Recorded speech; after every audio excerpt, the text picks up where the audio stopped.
Hi guys, I'm Chantel and welcome back to my channel. Now today I want to talk about how I drive traffic to my websites and specifically how I use Pinterest to drive traffic to my sites.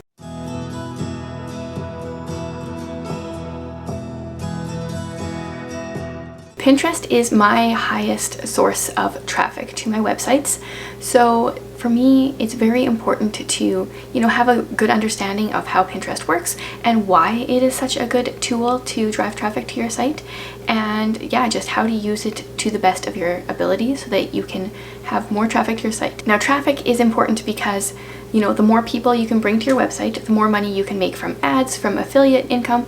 If you're selling products, then you have more of a chance for them to come to your site and purchase those products. So pretty much, not that you can't make a decent amount of money off of small traffic, but generally more traffic means more income. So an important thing to note about Pinterest is that it is a search engine.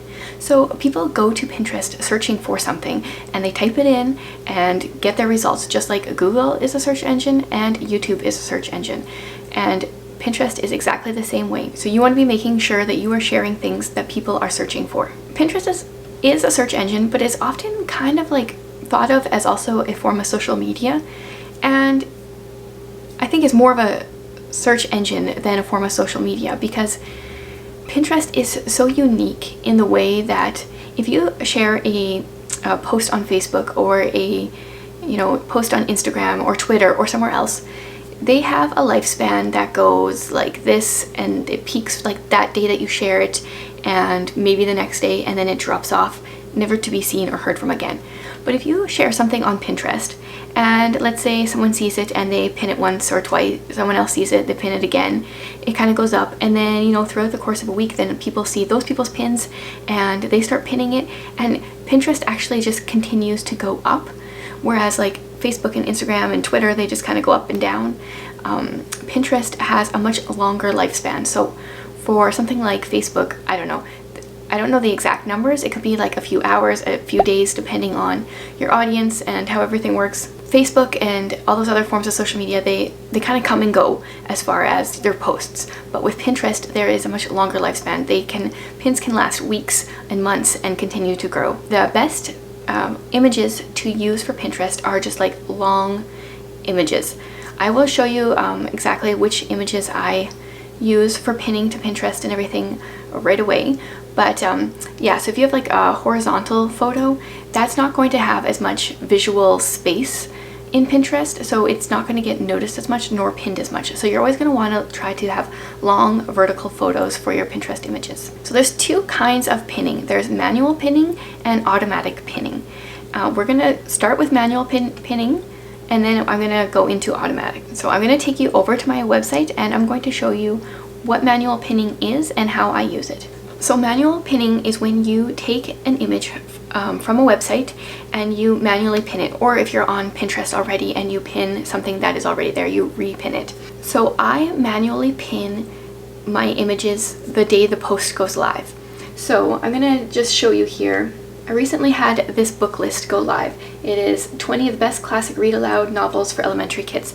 So what I did the very morning that this post went live is I came over here and I pinned this image directly to Pinterest so my website is Intentional Homeschooling, and I have a board that I created that is Intentional Homeschooling, where I just pin everything all the different posts from my blog.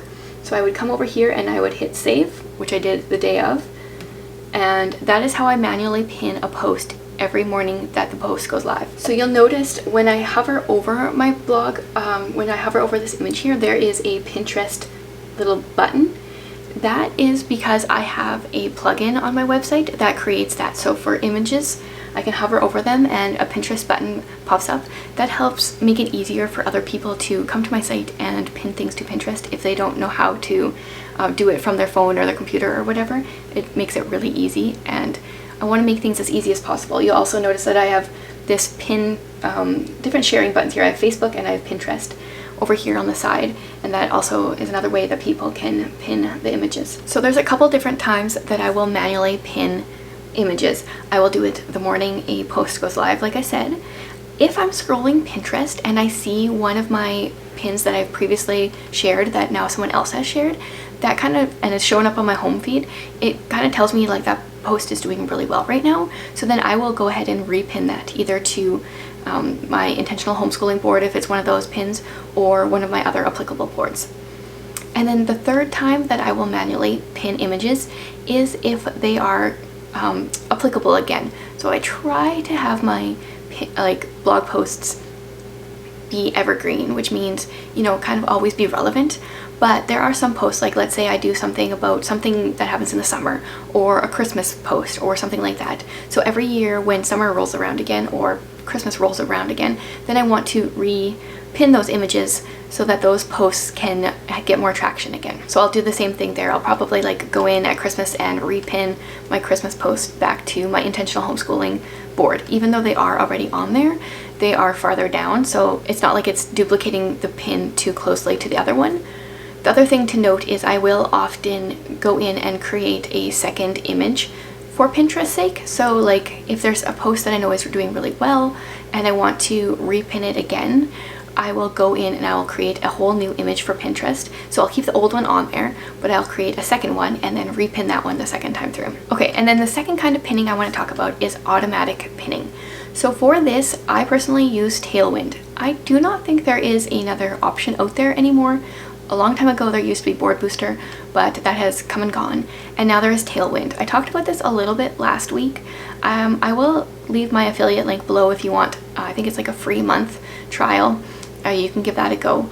But what Tailwind does is you can schedule a bunch of posts long ways out, and it will automatically pin for you throughout the day to the boards that you choose. So for Pinterest, I'm actually a part of a number of group boards for my different niches, especially homeschooling.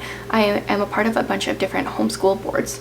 A fly just buzzed by. I have no idea if you saw that, but if you saw something weird, that's totally what that was. Yeah, okay, so group boards. So to join group boards, you need to find ones that are applicable to your site.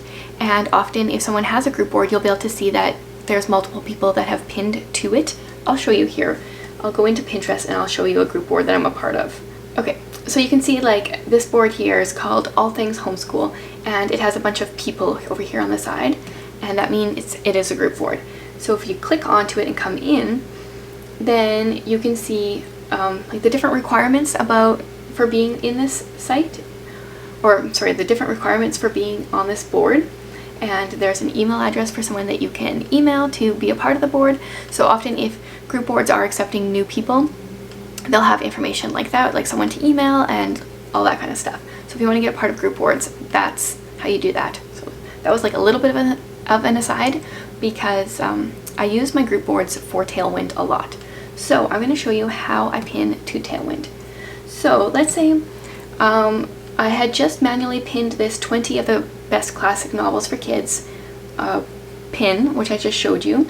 Now I have, okay, this pops up, this schedule, because I have the Tailwind Chrome extension. This doesn't normally pop up for everyone, but it pops up because I have that extension. So if you get Tailwind, that's a really handy thing to have, because then you just come in and you click schedule. Okay, so it pops up with this Tailwind screen. And then what I do is I come in and I select the different boards that I'm going to want this pin saved to.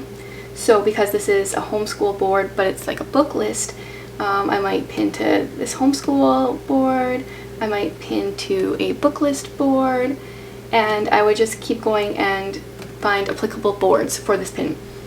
Then what I do is I use an interval. So this will choose how often this pin will be saved. So if you come over here right now, I think the default is 7 days.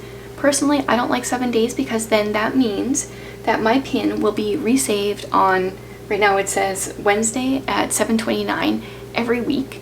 And I want variety in the day and time that my pins are saved. So you can come over and select like different, like higher amounts of days, but I want to be able to affect the hour as well. So I actually pin less than every 7 days. That is not what they recommend, but that is what I've been doing, and it has worked for me. So often I will do like 5 hours or 5 days and some set amount of hours. So right here it says 5 days and 8 hours, and that means that it will pin to my first board, today in the evening, Tuesday afternoon next week, and then the next Monday around noon. So that's good. I like that amount of diversity, pinning like different times of the day, different days of the week.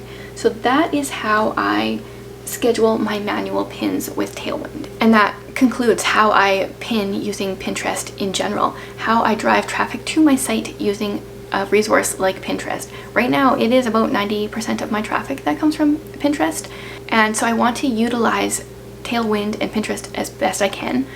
That being said, I have not done the most extensive amount of research as to how to do things the best way. I could probably learn a few tricks.